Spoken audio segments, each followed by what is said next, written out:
কিছু সতর্কবাণী। বাঁচার ইচ্ছা ছিল বহুদিন, এই যদি হয় আমাদের দেশের অবস্থা, বাঁচব কতদিন।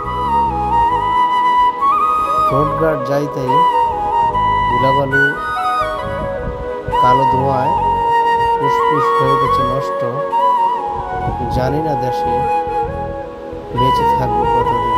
ইচ্ছা ছিল বাঁচার অনেক দিন, এই হয়েছে আমাদের অবস্থা, বাঁচবো কয়দিন।